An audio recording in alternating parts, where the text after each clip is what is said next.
Bismillahirrahmanirrahim. Hepinizi selamların en güzeli olan Allah'ın selamıyla selamlıyorum. Aziz misafirler,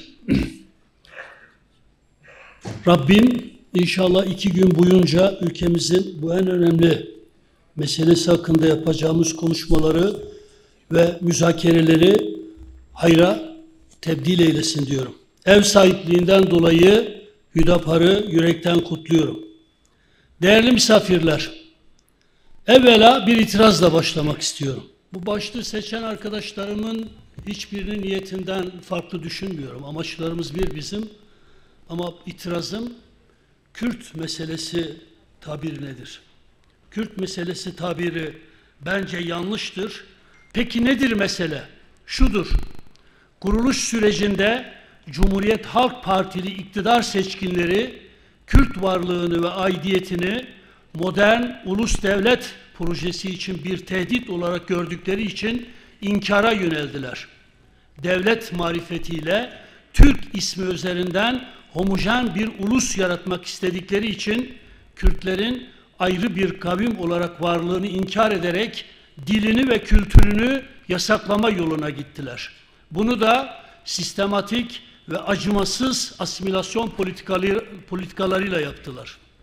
Milli mücadelenin kurucu ve güçlü aktörlerinden biri olan Kürtler, Cumhuriyet'in ilanından kısa bir süre sonra durduk yere farklı kavmi aidiyetleri dolayısıyla mesele olarak görülüp ötekileştirildiler. Kürtlerin bizatihi kendileri mesele çıkarmadı. Ama ne yazık ki Kürtler mesele olarak görüldü. Kürt meselesi, Kürtleri mesele olarak gören CHP'nin inkarcı zihninin bir ürünüdür. O yüzden sanki Kürtlerin kendisi meselenin bizatihi aktörüymüş gibi anlaşılmaya çokça müsait bir tanım üzerinden yol yürümeyi yanlış bulduğumu önemlilikle vurgulamak isterim. Çünkü Kürtlere yönelik inkar, asimilasyon ve baskı politikalarının oluşturduğu trajik bir mesele asla Kürt meselesi olarak tanımlanamaz. Bunu söylemek, Kürtlerin hiçbir meselesinin olmadığı anlamına gelmiyor elbette. Türkiye'de inkar ve asimilasyondan kaynaklı bir Kürt meselesi yok ama Kürtlerin meselesi var. Kürtlerin demokratik ve kültürel talepleri var. Kürtlerin o eski Türkiye'deki terörle yanlış mücadele yöntemlerinden kaynaklanan bir dizi mağduriyetleri ve sosyal sorunları var. Sayın Cumhurbaşkanımızın inkar ve asimilasyonu sonlandıran devrimci adımına eşlik eden güçlü demokratik ve kültürel adımları hiç kuşkusuz tarihi önemdedir. Ama hala giderilmesi gereken meseleler var ve atılması gereken adımlar var. Sayın Devlet Bahçeli'nin sunduğu destek artık bu meselenin kökten çözümü için gerekli zihni ve psikolojik zeminin oluştuğunu göstermektedir. Bize düşen bu elverişli çözüm zeminine yeni ve uzlaşıcı, müspet katkı sağlamak olmalıdır.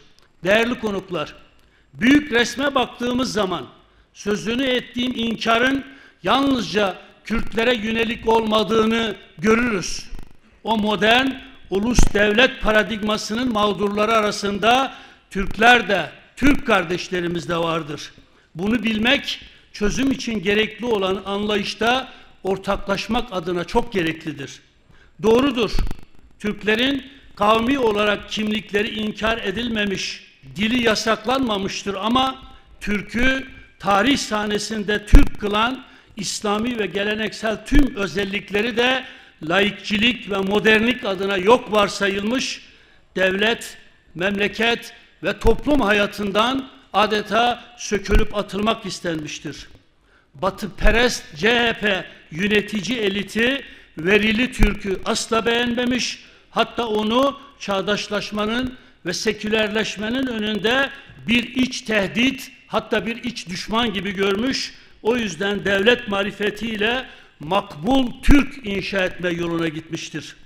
Müslüman, dindar, muhafazakar Türk'ün kendisi adı Türk olan bir devlette CHP yönetici elitinin tepeden inmeci, batıcı, zorla modernleştirmeci politikalarının mağduru ve mazlumu olmuştur.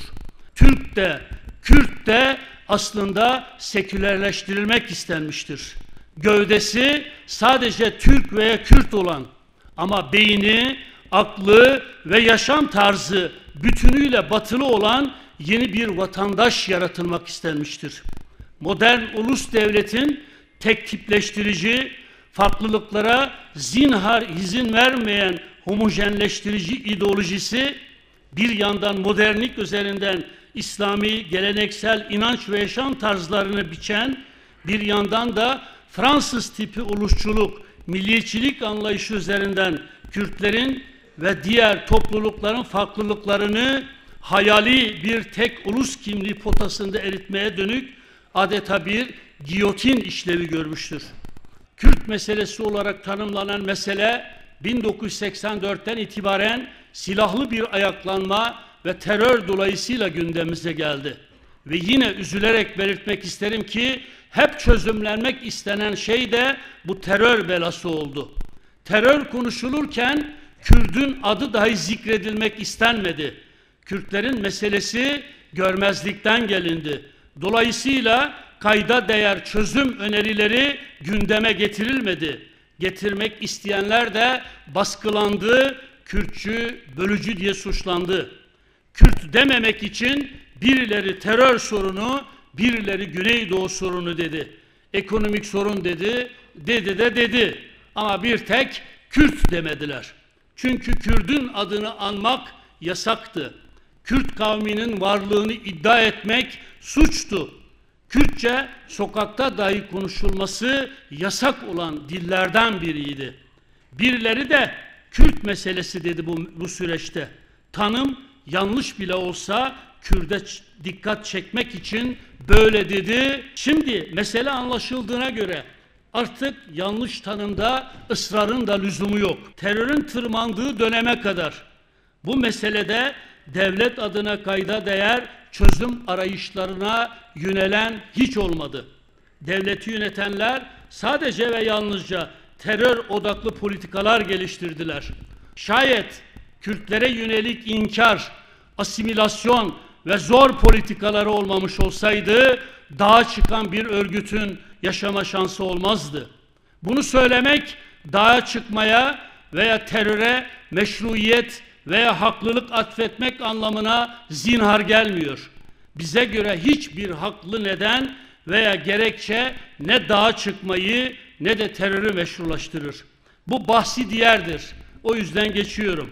Aziz misafirler, Cumhuriyet tarihinde bu meseleyi sadece terör boyutuyla değil, asıl sözünü ettiğim boyutuyla adını koyarak çözmeye kalkışan Sayın Cumhurbaşkanımız Recep Tayyip Erdoğan olmuştur.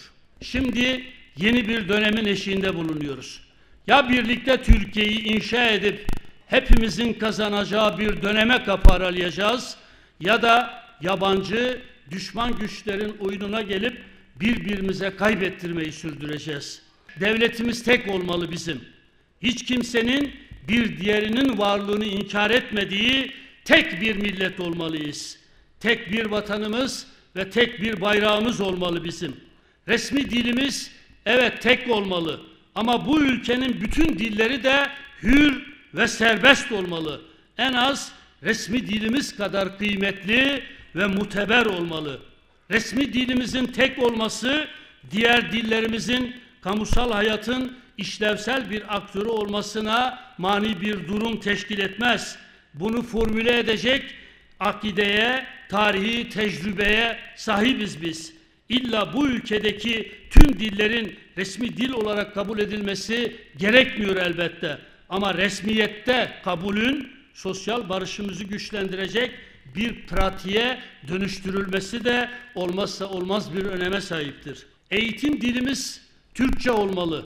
Eyvallah. Ama diğer dillerimizin hepimize ait devletimizin okullarında öğrenimi ve öğretimi sonuna kadar sağlanmalıdır. Ana dilde eğitim yerine biz ana dilin öğrenimini ve öğretimini kapsamlı ve derinlikli bir çözüm formülü olarak hayata geçirmek gerektiğine inanıyoruz.